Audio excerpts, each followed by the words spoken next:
ఇంకా పార్టీ తరఫున బీసీలకు 42% సీట్లపై ఎక్కువ మంది మొగ్గు చూపుతారట. ఆ మొగ్గు చూపిన లిస్ట్ ఏదో పెట్టు. ఆ మొగ్గు ఎవడెవడు చూపిండో ఆ పేర్లు బయట పెట్టండి చూద్దాం. అలా సంగతి ఎంతో చూద్దాం. ఎవడెవడైతే 42% పార్టీ తరఫున 42% టికెట్లు చాలు, వాళ్ళకి రిజర్వేషన్ ఇవ్వకున్నా చాలు బీసీలకు అని చెప్పినోడు ఎవడెవడో వాళ్ళ పేర్లు వాళ్ళ పోటీ వాళ్ళు బయట పెట్టరు చూద్దాం.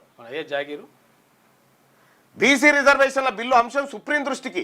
అక్కడ పెండింగ్ లో ఉన్న కేసులో రాష్ట్ర వాదన కూడా వినిపిస్తాం.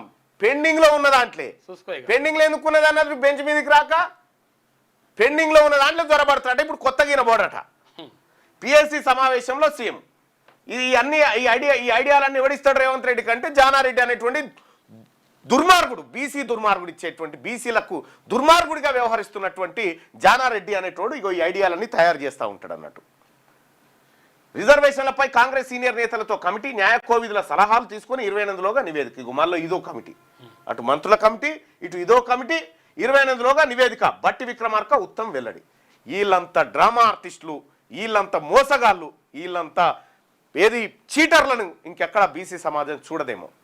మా కుత్తుక మీద కాలు పెట్టిరు కదా, మీరు రాసి పెట్టుకొని మీ రాజకీయ సమాధులు ఖచ్చితంగా బీసీ సమాజం కట్టి చూపెడుతుంది.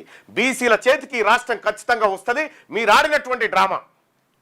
ఇవాళ రేవంత్ రెడ్డి గారు 42% రిజర్వేషన్ ఇస్తానికి అడ్డంకుంది కదా, మరి 10% ఈడబ్ల్యూఎస్ దొంగతనంగా తీసుకుంటారు. తగ్గించే శక్తి ఇప్పుడు మీ దగ్గర ఉంది కదా, ఒక్క జీవో ఇస్తే తగ్గుతుంది. ఈ చూద్దాం. అది చేయడు. మోసకారి ఎప్పుడైనా మోసమే చేస్తాడు. తస్మాత్ జాగ్రత్తగా ఉండాలి ప్రజలారా. ఇంత క్లియర్గా మన సమాజం అంతా చెప్తా ఉంది. రిజర్వేషన్ లేని పోయి అధికారం గుంజుకుంటే అన్నీ వస్తాయి అంతే.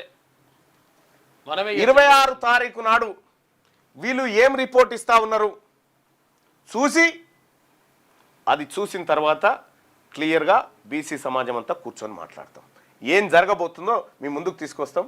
దయచేసి మిత్రులారా, ఇక బీసీ ప్రజలారా, మరీ ముఖ్యంగా బీసీ ప్రజలారా, దండం పెట్టి చెప్తా ఉన్నా, ఊకే బతుకం మళ్ళా జన్మ లేదు. ఒక్కటే జన్మ, ఈ జన్మలోనే ఏదైనా చేయాలి.